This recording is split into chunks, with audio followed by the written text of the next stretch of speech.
on?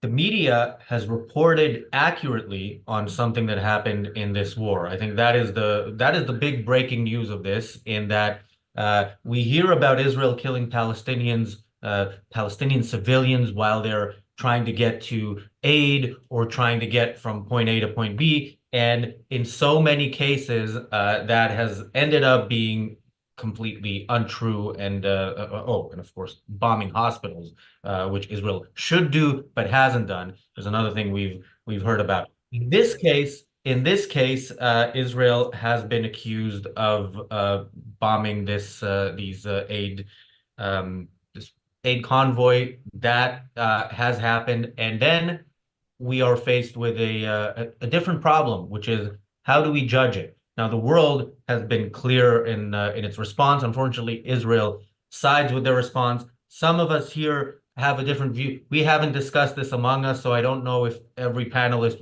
will agree with what I have to say, and have said some of that yesterday on the Daily Objective. But that is why panel shows and live television is so interesting and magical. Welcome to the reality show, day 180 of the war in Israel.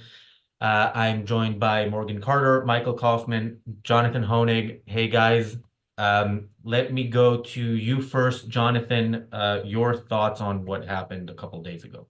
Well, as I understand it, Razi, it was a terrible, terrible accident. It is not Israel's policy of targeting civilians. They've done everything above and beyond any historical norm to avoid hitting civilians. But if they did hit civilians, either intentionally or accidentally, I actually don't know if that would be such a terrible thing. As I'm prone to do, I did a little bit of a slideshow. The thing is, the civilians themselves, it would seem, strongly support this war. Overwhelming majority of Palestinians support the October 7th atrocities, support the war against Israel. And based on what I read and understand from Ms. Rand, it is their fault. All of the deaths associated with this entire conflict rest on the people who started it. This was Ankar Gate's column from just a little bit earlier, late last year. Dr. Gate wrote, the moral principle is the responsibility for all deaths in war lies with the aggressor who initiates force, not with those who defend themselves. Similarly, if in self-defense you shoot a man about to kill you, you also strike an innocent bystander. The hitman was deliberately using as a shield. The moral responsibility for the bystander's death lies with the hitman. So it's a terrible accident. The fault lies not with Israel for being careful. The fault lies 100% with Hamas and Palestinians for starting and perpetuating this war. We have a complaint in the chat that Jonathan is the only panelist who doesn't separate his first and last name. Unfortunately, we don't take such complaints if they don't come in the form of a super chat. So try again. Michael. Yeah, I mean, I think I mentioned this on a recent show here. Not only is what Jonathan said absolutely true and makes sense, but it's codified in U.S. law. It's called the felony murder rule. If you go and rob a store and somebody tries to shoot you and they miss you and they kill an innocent bystander, the person who's trying to rob the store is actually culpable for the murder. Because if they hadn't started the whole process rolling down the hill, the murder would never have taken place. And it was premeditated because they premeditated the robbery, et cetera. And it's actually punishable by life imprisonment, et cetera. And it's an obvious moral principle. The world is, first of all, we are not the first country, Israel is not the first country to have innocent people die in a war. There are many unfortunate cases of friendly fire incidents. This is, in a lot of ways, a friendly fire incident. Bad things happen in wars. And as Jonathan pointed out, and Ankar Gate is not the only one to say this, but the problems of the aggressor. The other point is, if Hamas had agreed to the cessation of all of the hostilities and returned some or all of the hostages a couple of weeks ago when Ramadan started, which even Biden said was a reasonable approach from the Israelis, then this wouldn't have happened either. Hamas is completely 100% responsible for the war. And, I'm not even interested in whether the majority of Palestinians supported the war or not. The fact is, Palestinians elected Hamas in what the world said was a democratic election. We can all now look back on that and say, well, they were intimidated, but that's what we love to do.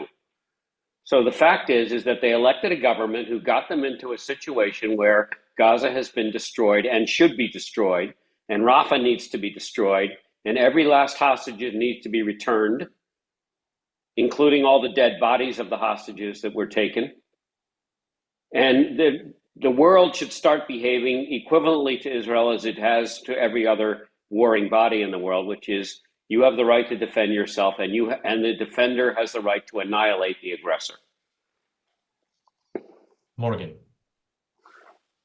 I think the response to the deaths of these aid workers has been more mixed than I expected it to be. Now, on the international stage, of course, there's been huge condemnation, but interestingly, just getting a broad feel for the kind of comments that are being made on Twitter about this and so on, there have been more people than I expected who were adopting the line, which I think is right, which is that they went into a war zone. They understood that the risks of that. And unfortunately, sometimes you get dealt a bad hand and this happens. Now, that doesn't mean it's not terrible that they died. However, I would just point out the UK government has been making a lot of noise about this, as they probably feel like they have to, because 3 British citizens died. But they have a travel warning on for lots of areas of Israel and for all of Gaza at the moment, saying don't go there. And if you do, your lives are in your own hands. And very clearly from the IDF statement on this, they said this was a misidentification and something they didn't intend to do, which follows a lot of the line that they've been taking. They want to prevent civilian deaths. They call people to tell them to get out of buildings. They leaflet, whatever. Now, whatever the appropriateness of that is or isn't, and we've said a lot about that. Very clearly, the IDF doesn't intend to do these things, and very clearly, it makes the IDF's job much, much harder to see this through. So it doesn't make any sense that they would do, because the narrative that is going against the IDF is that they're brutal killers who just kind of gave in to their baser urges, what they really wanted to do, right? It doesn't make any sense for them to have done this. And now their job on the international stage and actually getting rid of Hamas is going to be much harder because of this.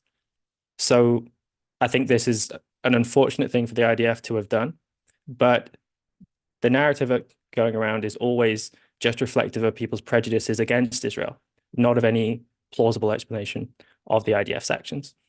So James Valiant says in the chat, my own uncle was a Marine during the Korean War. He was shot and nearly killed by American friendly fire. He blamed the communists, not the Americans. And yeah, around 50 Israeli soldiers have died in Gaza during this conflict from friendly fire. We remember that incident where three of the hostages, with a sign saying SOS or something saying the hostages were shot. And I remember the mother of one of the hostages who were shot invited soldiers over to her home and said, I don't blame you. I blame Hamas. By the way, this is the one person you could actually forgive for blaming whoever.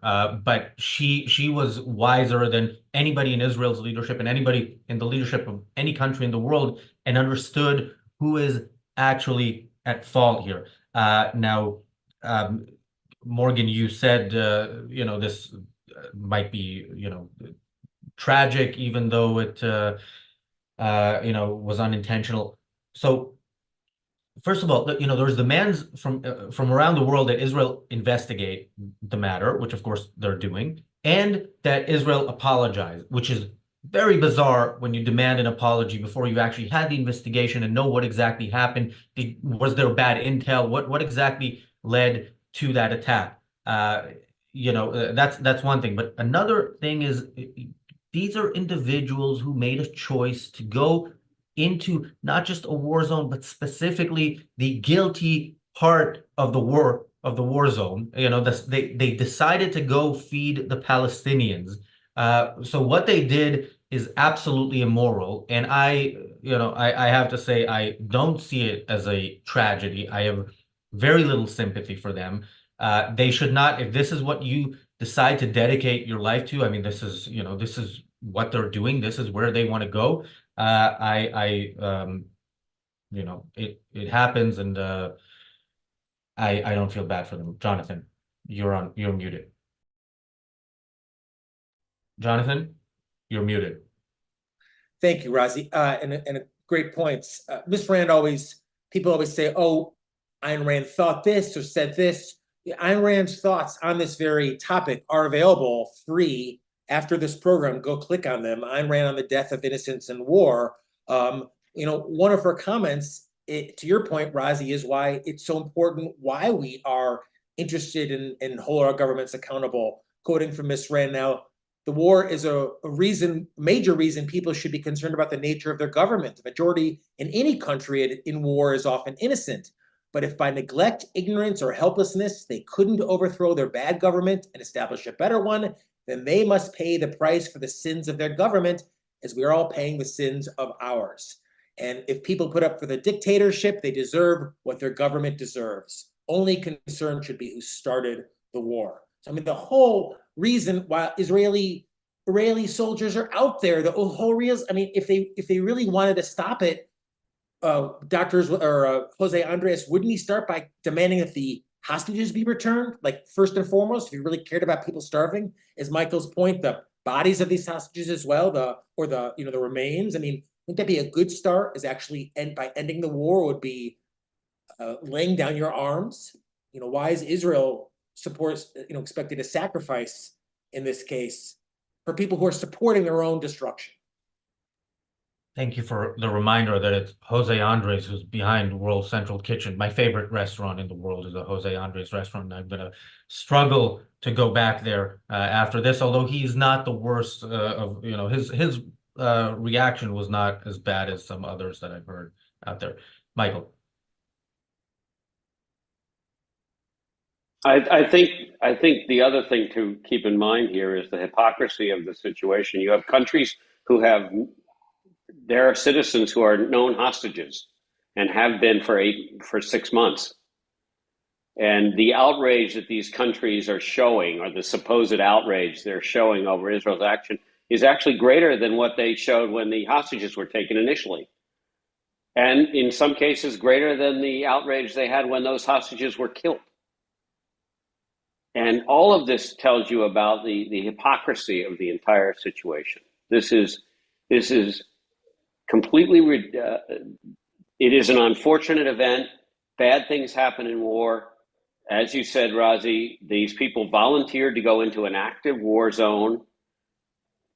And they could reasonably, a lawyer would say they could reasonably expect that they might be injured or killed in this zone. And it's their choice to do so. And Israel is going out of their way to be careful here. But the countries, as usual, are just being hypocritical. And I think you alluded to this, Razi, and I'll push it a little further.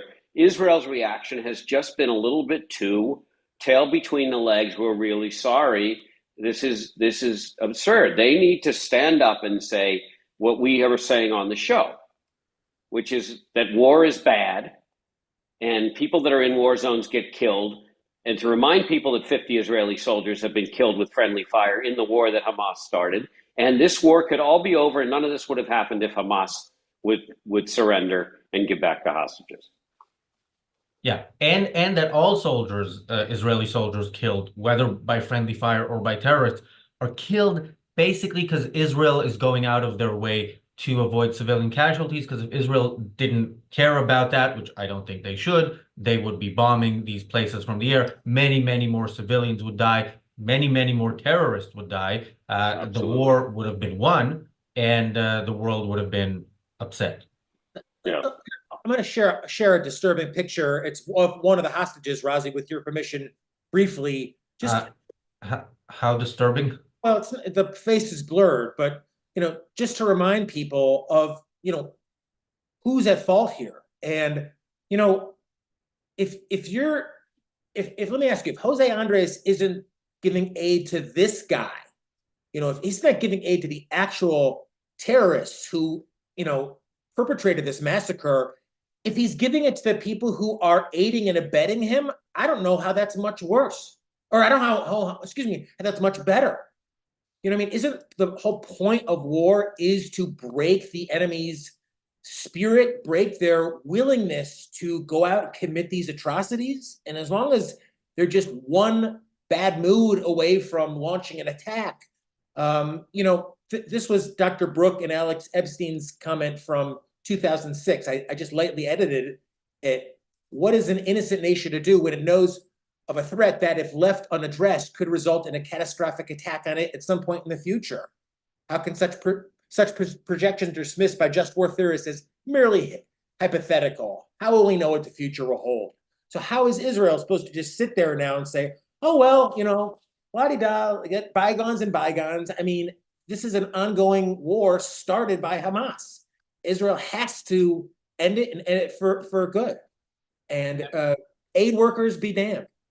I mean, when you ask, isn't the point of a war to break the enemy? Well, nowadays, the point of a war is to pretend that nobody is the enemy unless they're actually holding a gun pointed at you. Right, and right. the results, you the start results giving show. aid to actual terrorists, enablers, military people, that, that's no longer, you're part of the enemy, in my opinion, at that point. Morgan. Sorry, I don't mean. Just because you picked me up on the tragedy point, I completely agree that these people are subject to judgment for what they were doing, and I'll say a bit about that. But the sense in which I think there is a note of tragedy is just in the sense that people believe that any kind of altruistic aid giving is an unqualified good in all situations. That's the kind of message they get from the culture. And these are probably, I haven't looked too deeply into their biographies, although we have their names now, probably just young people who've picked that up and are just following it through their, probably like kids on their gap year, right? And to the extent that they're, in a sense, just subject to the common moral sentiment, then there's a sense in which they're a victim of that almost more in a deeper way. And that's the sense in which there's a tragedy. Now, I very much concur that aid isn't something which can be given to anyone in any circumstances in a morally neutral or morally positive way. Last night, I haven't checked up on it this morning, but there was an earthquake outside Taiwan, which was sending a tsunami towards Japan, as I saw. Now, people there very well may need aid if their homes are destroyed or if infrastructure is reduced to rubble. And those people will be innocent. And if you want to go give them aid, that could very well be a good thing. However, in a war situation, giving aid to the evil side, to the side that started the war, is an evil thing to do. So that's the sense in which it is. I appreciate your point about it not being a tragedy. And well, I'll leave it there for now. I've got something else to say, but I'll leave it there. I mean, the point at which I would accept that it is a tragedy is the same point at which any life is it's tragic if it goes the wrong way, including the life of anybody who could have been a decent human being and went to become a terrorist. But their death, since they have chosen to become a terrorist, is in and of itself not a tragedy. Michael. Morgan, you mentioned that you had studied just war theory or read about it when you were in university, right? At secondary school, but yeah. And people younger, some of my other viewers might not know too much about it. I mean, I only really discovered it through Dr. Brooks' writing and work, from over a decade ago. But so much of it is playing out now in this war. Here's one quote I thought I'd share that kind of hit to this whole point. There's a popular notion held by every advocate of just war theory that only a handful of crazed dictators and bomb-toting terrorists are our enemies. All other residents of the unfortunate backward states are innocent civilians tragically trapped among these few killers. Accordingly, we must wage war not against the nation, but against the few evildoers within it, treating the rest of the population with the same respect as we accord American citizens. This notion is false and deadly. It's a great line. Isn't that exactly kind of what people are expecting Israel now? Is, oh, no, you only can target those who are actually holding a weapon pointing at you, and maybe even wait till they fire it a couple times. Everyone else is a so-called innocent civilian. Yes. Well, I mean, sorry, we're planning a whole deep dive into just war theory on Friday, so we'll get more into it there. Just in a sense where just war theory is coming from. Early Christianity is pacifistic in its morality. You turn the other cheek. Then basically where just war theory comes about is that Christianity, and it gets developed much later than the Roman Empire, but this is just some of the basic beginnings. When Christianity inherits an empire in the guise of Rome, and it becomes the official religion, they have to then decide we're going to have to do warfare. And how do we do that in a way which accords with our moral perspective?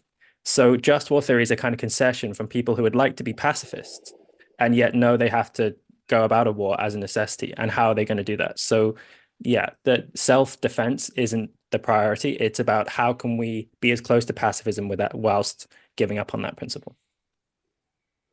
Michael. Yeah, I think part of this comes from this growing popularity, and maybe it's always been around, but it seems to be getting worse, that, adults are actually more like children, and they really are not responsible for any of the bad things that happen to them. They're obviously responsible for the good things that happen to them. But when bad things happen to them, we all have a duty, regardless of where they are, to somehow take care of them or help rectify the awful things that happen to them. And this is clearly the antithesis of liberty and individualism. But it is a growing, it seems like a growing thing, and it's part of just war theory. But I think it's much more permeant in our society than this. And I think it's part of this victim oppressor kind of mentality, and that people are all just really good for the most part, and there's just a few bad apples. And just war theory comes back and says we need to go just kill the bad apples, and then everybody else will start to behave. It's part of the reason why we went into Afghanistan and tried to create a new country, and that we were just going to bring democracy there, and that all worked out. We all know how that worked out, never mind how it worked out in Iraq. Actually, I personally don't subscribe to any of that. I think that people make good decisions, people make bad decisions, and people as individuals have to be held accountable for those decisions. And it's the decisions of the aid workers in all of Gaza. It's the decision of the Palestinians to support a government. They could have been afraid. That's not an excuse for not supporting the government. And so on. So I think really it's a much deeper thing than just staying on top of the just war. I think it has to do with how we think of individuals and adults and how they run their lives. Yeah, Yusuf puts it beautifully in the chat. Whoever provides aid to the enemy is the enemy. We might steal that for a title of a future show. Yeah, Jonathan, you. It makes me feel terrible for Israeli soldiers who are conscripted. Again, this is quoting from Dr. Brooke and Alex Epstein. A nation fully committed to defending itself must value the lives of its citizens more than the lives of its enemy's citizens, and it has to be morally confident in its goodness. And I'd like to hear Israel say, if it so much means that a soldier of ours is going to stub his or her toe, we're going to go out of our way to protect their life, their comfort. Self-defense, again, quoting from the article, may well require more of the enemy's citizens than the enemy has killed of ours. It is commonly necessary in war to break the spirit of a foreign people whose nation has initiated aggression in which they are complicit. This often requires concealing citizens and ... It is wholly the moral responsibility of the nation that initiated the war. So it's like, that's when I hear, Israel genocide. It's like, no, you actually don't even know what that term means. This is a retaliatory and thus, in my opinion, moral war that Israel did not start, but it is its responsibility to finish it, and finish it to the point where Hamas will not ever pull this again. Yeah, Jonathan, if I could just jump in for 1 second, Razi. I completely agree with you, and but I would echo that Joe Biden's entire foreign policy is around this sort of American lives are not that different. This is American lives now we're talking about. The way he got out of Afghanistan and let American lives be lost and be shot at and so on and so forth is a good example. Never mind the fact that we left the country in as bad shape as we came in. We should never have stayed in there, period. But the sense of American life, look what's going on in with the Houthis. I mean, we have American ships that are being subject to missiles from a group of scum of the earth that have contributed nothing to the planet, And we don't have a real retaliatory response because, if a few Americans die, is Joe Biden's view, it's really okay because we don't want to upset the Iran and its proxies. And I think this is a great point you make. And we need to all think about whether the world certainly the West, with Joe Biden as the ostensible leader of the West, have not shifted to this kind of everybody's kind of equal. I call it the Barack Obama moral equivalency. There's no black and white. There's no good and evil anymore. It's all just relative gray. And since America's not perfect, we can't expect anyone else to be good. So just quickly, because Daniel, I think there's somebody in the chat who has earned, this is the second time in a few days that somebody has actually earned the right to be removed from the chat. Normally, we let the trolls help with the algorithm. So we support them commenting their, it's genocide and Free Palestine and PLO flags, whatever. We crossed the line at some point, and I think there was one who crossed the line with both anti-Semitism and some conspiracy theories about. Yes, that is the one, Daniel. Thanks. I'll just go ahead. I'm sorry, please. No, well, I was going to play a clip, but it's not urgent. If you roll the clip. No, the clip will be a different topic. So if you. Yeah, I mean, it sounds, this age of, egalitarianism, I think, is part of what Michael's alluding to. Every culture is good, Hey, and the fact that these are cultures that are like theocratic despotisms or despots, where there's no rights. I read a profile this morning of what talks about if you're caught gay fighting among Hamas, if you happen to be homosexual, and what they do for you, and it's it's brutal. It's exactly what Miss Rand described it as decades ago when she was describing the Arabs. Again, on Donahue 20 years ago, Dr. Brooke wrote that by targeting civilian population, Sherman, General Sherman, was performing an act of moral heroism, fully living up to his responsibility of protecting the citizens of the North. And I'd like to see that same sort of moral clarity from Israel in persecuting and winning this war, of which was it launched on it. Yeah, by the way, when you say gay people fighting for Hamas, you don't mean the ones on the streets in London, like Gays for Palestine, who are fighting by blocking the streets. And yeah, by the way, share it in the chat. One troll who has not earned the right to be removed yet, but has actually earned the right without them being named. In response to you, Michael, he says, the Houthis are just doing an embargo, which is perfectly legal. Israel's genocide, on the other hand, breaks everything in the book. So you've been corrected by, we're not going to name you. Perfectly we're embargoing with missiles. Yes, excellent. Yep. Yeah. All right. If that's not enough, yeah, Morgan, you wanted to jump in. Actually, yeah, Morgan, and then well, just for people who are the bleeding hearts about this, go watch the videos of the.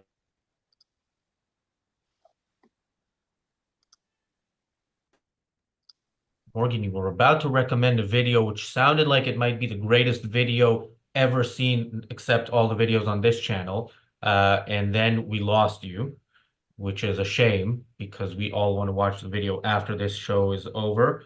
But since you're still not back with us, Daniel, maybe we'll go. I don't know if we need to watch the whole thing. This is just something I happened to come across yesterday and put myself through. But it was Channel 4 in the UK doing a story about how Israel killed the aid workers, has killed innocents throughout the past few months. And then they did two interviews, one with an Israeli spokesperson and another with somebody from some pro-Palestinian charity. Daniel, I'm guessing you only have the first one, but Morgan, did you want to tell us which video you were recommending before we see the video that I highly do not recommend? Sorry, my internet cut out for a second. I hope I'm a bit better now. Well, no, I was just going to say something else, which was I did something about this, which I never normally do, which is I watched some daytime TV, which was commenting on this. And the two people I saw talking about this was Richard Madeley and Piers Morgan, empty vessels of men who are just ciphers for the braying mob, and people who are thought of as being very pro-Israel. Oh, dear. I think I may have frozen again. No, we hear you. Go ahead. You froze, but we hear you. Yeah. Well, We no longer hear you. So unfortunately, we're going to go hear this interviewer from Channel 4 and the Israeli spokesperson. Well, the IDF didn't respond to our request for comment on those specific incidents, but joining me now from Tel Aviv is Israeli government spokesperson David Mensa. First of all, is the Israeli government apologizing to the families of the aid workers killed, including the 3 families in Britain? Well, firstly, thank you, Krishnan, for having me on. From the Prime Minister to the Defense Minister to the spokesman for the Israel Defense Forces, all of us have expressed grief about this occurrence. Yes, but are you apologizing? To be frank, if you let me answer, Krishnan, there's no point attacking me already. I've just arrived, for heaven's sake. I'm not attacking you. I'm just asking you a simple question. I want an answer to it. No, you are. Are you apologizing? And allow me to answer. Allow me to answer. We have expressed grief about this operation, but we need to find out exactly what has happened. The Prime Minister, as he came out of hospital today, the Defense Minister and Minister Gallant have all expressed grief. Indeed, there is a sense of grief across the whole country because WKD are one of the good guys. But you said this was unintentional. All right. So this was a mistake, wasn't it? I mean, that pretty much conveys the point for which I wanted to share. We can watch some more of this if you guys insist. But the point is that this was a 24-minute video on YouTube from Channel 4. Daniel, maybe you can share that in the chat for people who want to put themselves through that. But the thing is, the interview was about 6 minutes of that. The Israeli spokesperson not getting through a whole sentence without being interrupted by the interviewer.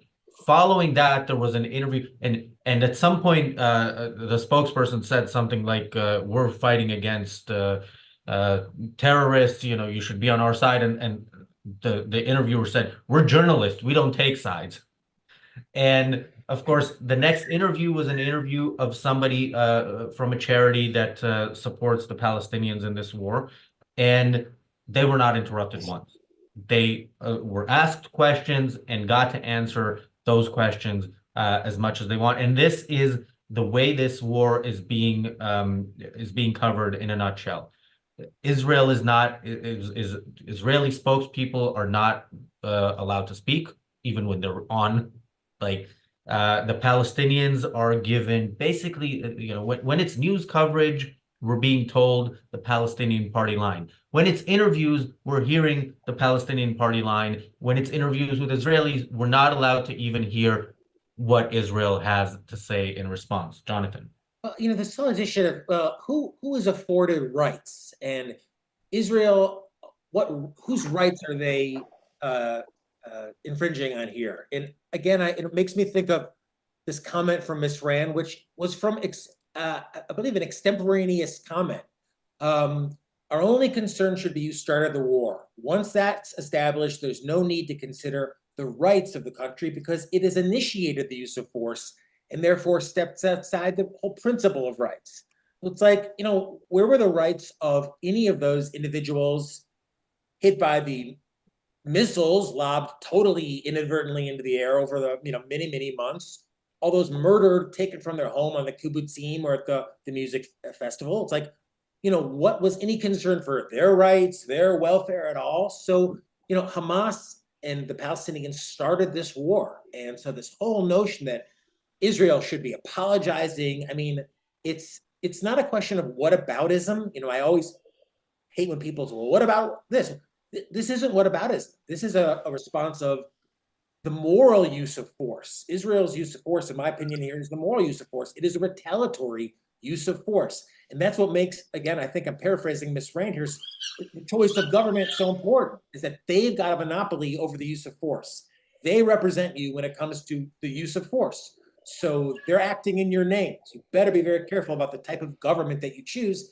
And I think to Ms. Rand's point, whether by neglect, ignorance, or helplessness, you end up with a bad government, too bad. And that's what makes the choice of government so important, and why we can't have any empathy for those who would seek to destroy us. Just a quick reminder for viewers of the show, if you see us smiling in inappropriate times, it's because ARCUK staff has this weird habit of saying stuff on the Zoom chat that is funny or meant to be funny, and we sometimes read it while while we're talking. Michael. I think the other problem, and Israel doesn't do a good job dealing with this. Nobody does. And the U.S., of course, the worst right now. And that is, what's the end game? You have all these very erudite, supposedly intelligent, well-educated. We understand humanity. We understand the fall and the rise and fall of civilization, blah, blah, blah. People like Piers Morgan, who are, in most of our opinions, full of hot air and completely vacuous. But they're asking these highfalutin questions. You saw the same kind of baloney here. Would you apologize? What's the end game of all of these journalists that are so interested in the downtrodden and oppressed people of the planet? Because clearly, if you listen to them for 5 minutes, you believe the end game is that Hamas needs to be in power. They should be left alone to do whatever they want to do. And that will somehow lead to a better planet. And every time, and the reason Ayn Rand comes up, in my opinion, when I read her, I think she has a remarkable view of the long-term goals of humanity, which I think on this show we all believe are life, liberty, the pursuit of happiness, coupled with reason, purpose, and self-esteem. Those 6 comments right there, or those 6 attributes right there, are not anywhere in Hamas, Iran's, Russia's, China's playbook in any way, shape, or form. And it would seem now that Western media, for the most part, has bought into the notion that those 6 things are not important either, because it's only about whether you're oppressed enough, and if you're really oppressed, you must be really good. And if you're not, if you're one of the oppressors, it's just deserved because you're bad because and there's no distinguishing. The last point I'll make, besides the long-term goal, is just to remind people, it seems to me at least, that the last 2 wars the last war that America won was World War II, when there was a decisive victory. And Nazi Germany has been converted into one of the strongest, if not the strongest, European nations that is a democracy. And Japan went from being a totalitarian, authoritarian group under the emperor, basically doing what Hamas does, which is telling people to fly planes into ships and buildings and so on. And Hamas does it with people blowing themselves up. And that was converted into one of Asia's prime, if not the strongest economy in Asia, at least on a per capita basis. That was the last time we won a war. And we annihilated Germany. We bombed the heck out of it. We would have used the atom bomb, but they had surrendered because they had the good sense to surrender before we needed to use the atom bomb. And the emperor, like Hamas, decided that one atom bomb wasn't enough, that America should drop a second atom bomb just to make sure everybody knew we were serious. And then they finally caved, and that country has turned around. Yeah, a good answer to the will you apologize question is, will you apologize for, to the Channel 4, to Channel 4, will you apologize for saying 500 people died in an Israeli bombing of a hospital, the Al-Ali hospital? Will you apologize for the flower massacre, blood libel, which Western media has yet to acknowledge was bullshit? But no, the media has an agenda here, unlike what this journalist claims. They have been taken aside. And Morgan, I'm afraid to ask because the internet gods don't want you to say whatever it was you were trying to say. But do you want to try again? Well, I'll skip the particular thing I was saying because, as you say, it's angered the gods. There's some Dreek weather here in Scotland, I think, which is interfering with my connection. I'll just say, to concur with Michael, there is no end game here for most people. What they want is a conclusion which will see the perpetuation of the conflict into further generations. Now, they won't agree with that, but that is actually what they're advocating for. And people need to get really serious about how you end a war and how you end it for good. And what you see with the Palestinian-Israeli conflict is half resolutions, which is no resolution at all in actual fact, which has meant that further people have died and further atrocities have happened, and ultimately is why October 7th has happened. And for all of the people who think that all they are in favor of is peace, you aren't. You're in favor of war. And it was the Romans who said, if you wish for peace, prepare for war. And there's a deep truth in that statement, and people need to go and reread it. So I just quickly want to say, Jonathan, just thank you to Apollo Zeus for the super chat. There's a question in the chat that I didn't read the rest of the chat, so I don't know what it's referring to, but it's a good question. What's the end game for Ukraine?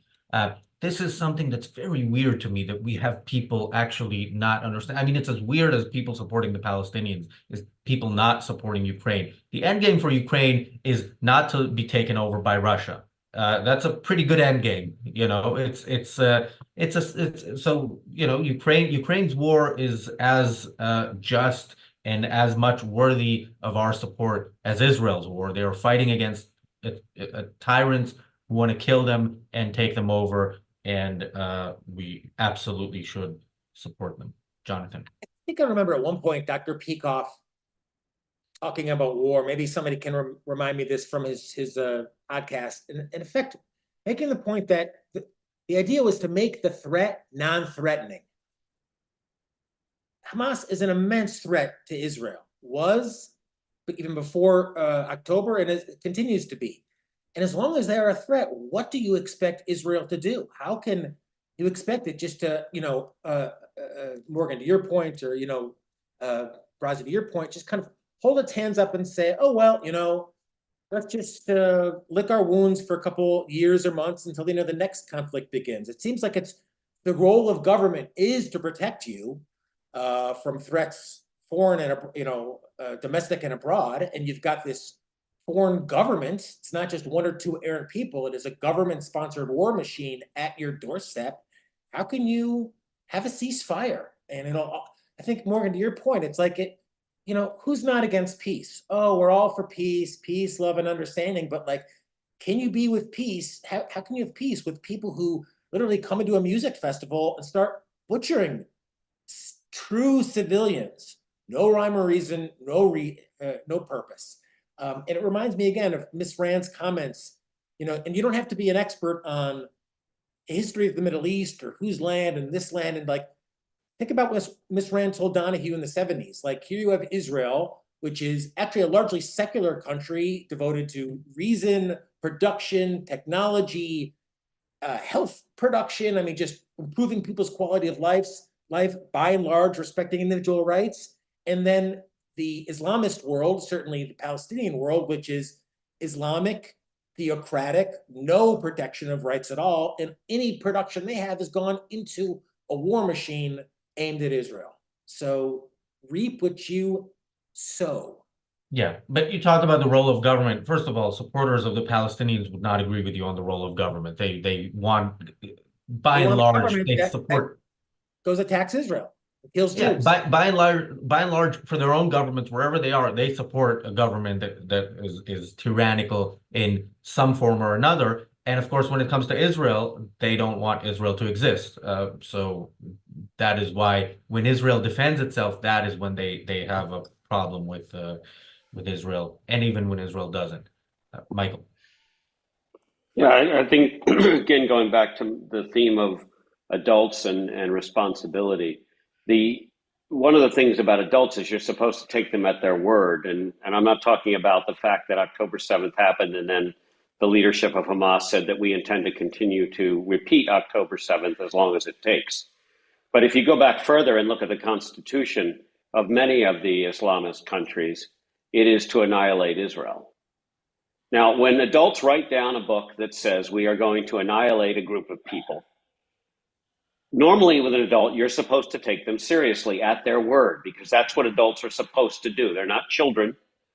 And when adults are armed to the teeth and have a tunnel system which makes the London subway look minor, you really should take them. They will run out of water before they run out of missiles in Gaza. There were still missiles today coming from Gaza, by the way, folks. You want to talk about starving? They're not starving from missiles still. So the question is, from the whole world, and again, American foreign policy is as much or more to blame than Israel. Why are we not taking what these people say seriously? America and Israel listen to Iran shout death to America. We also listen to our own people in America now say down with the USA, which our Constitution protects, but we actually give them face time, these people. But why do we not take seriously when the Ayatollah says death to America? And it's the same thing with Hamas, Hezbollah, the Houthis, everybody. Why are they allowed this sort of, well, they don't really mean it. They only kind of mean it? What does it mean? And do you take them seriously as adults? I think you either decide to take them seriously as adults, or if you don't, then stop holding Israel to the level of an adult. And at least start to make some parity here. None of us want that. We want a Western civilization based on the values of the Western civilization that allows these idiots, these useful idiots, as some people call them, to protest and say all the stupid things they want to say because you're born with an opinion. And I think we really need to start to hold people accountable for their opinions, which is what we're all saying. When you elect a bad government, you suffer the consequences for that government, just as Germans did, just as Japanese did. Morgan, before I go to you, there's a off-topic comment by Apollo Zeus that I want to address because I've been thinking about it. He says, I'm still waiting for Eurovision next month to gauge populations of Euro countries' attitudes towards all this and the voting. Yeah, the interesting thing there is you don't vote against the country. I'm wondering if the Israeli representative is going to get booed, but just in terms of the fact that you vote for one country, it's interesting to see if enough people will show their support for Israel by voting for Israel. It's a singing competition, but nobody ever votes based on what is the best song. Or sorry, that's a bit harsh. Hardly ever do people vote based on what's the best song. So yeah, that's going to be an interesting thing, and everything to do with Israel is going to be interesting. There's the Olympics in Paris. I'm worried about that because Paris, the French are not good at stopping terrorist attacks in their country, and there will be people who will try to target Israelis in that Olympics, and I hope they don't succeed. And I assume Israelis will get booed by the French crowds. So yeah, we have an interesting few months coming ahead. Morgan? Yeah, my expectation for Eurovision is that Israel won't get a good hearing, shall we say, even though that song has been completely neutered and doesn't resemble what it was meant to resemble anymore. I guess underscoring the point I made before. Aid workers aren't per se agents of peace, even though they're perceived that way. If aid's brought in at an improper time, it's the continuation of violence is what it serves, that cause serves. And for people who are confused about that, there are periods of history which are recognized as some of the greatest eras of peace ever. You can look at the 19th century, the Pax Britannica, or if you want to go back to the Romans, the Pax Romana.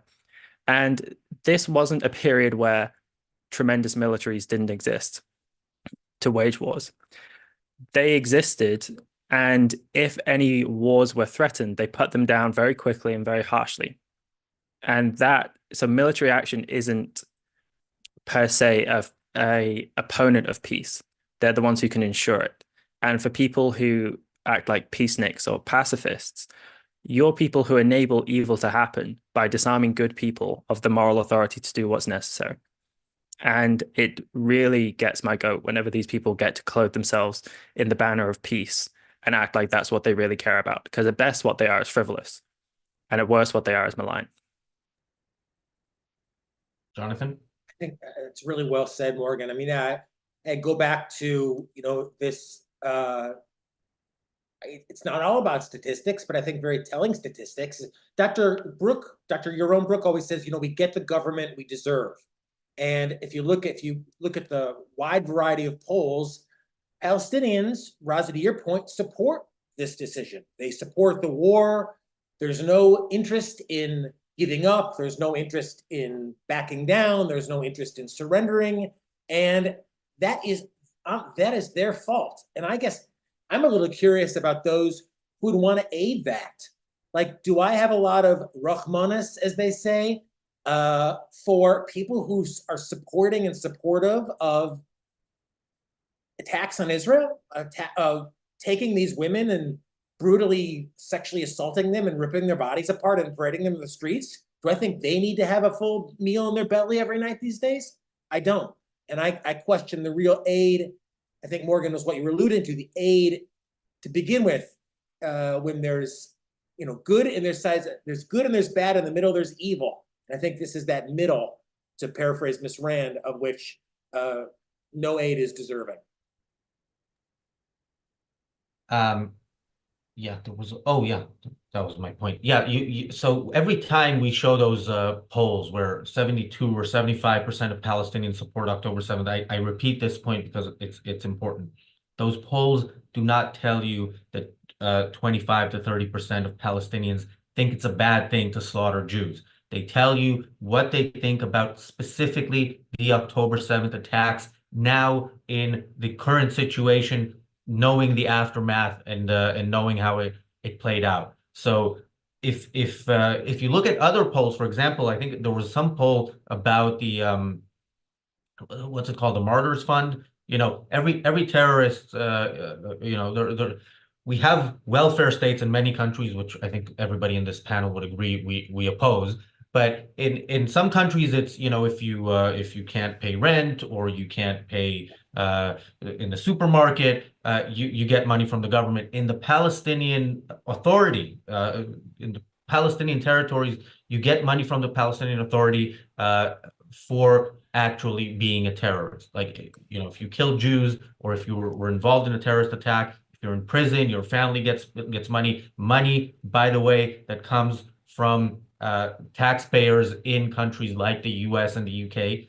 And so the last time I looked at a poll on that question, it was over 90% of Palestinians support that. So there is a consensus. There are things on which the Palestinians don't agree. Some want fascism, some want Islamism, some want communism, but they all agree on killing the Jews. That is a complete consensus. Michael. Yeah, I think that we have to decide in the West if we're going to take a stand for Western values or not. It's pretty clear that Israel is very confused politically, and there's a whole other discussion which we had before October 7th for the most part about the government here and so on, and about whether religious zealots deserve to be taken care of and so on and so forth. That's sort of beside the point. But in America and frankly all of Western Europe, there are very few countries and leaders that have come out and said, we believe in Western values. It is shocking to me that life, liberty, the pursuit of happiness, reason, what came out of the Renaissance, and so on, really, and it is shocking to me how this is missing from any of our leadership. We have a ridiculous term in America called progressivism, which is the new communism. And it's bashing of anybody who's successful, preferably if they're white, but even anybody who's successful, and so on. And it's an absurd use. It's doublespeak a la George Orwell, and so on. So we need to start to move in the West. We need to start to get back to what made us great and what gave this planet more wealth and more prosperity and more people longer lives than anything else ever has. And it's the capitalistic economy mixed with liberal democracy and individualism on the social, with protection for workers and all this sort of stuff. But where has it gone? And the answer is that the journalists seem to want to feed into the negation of their own jobs.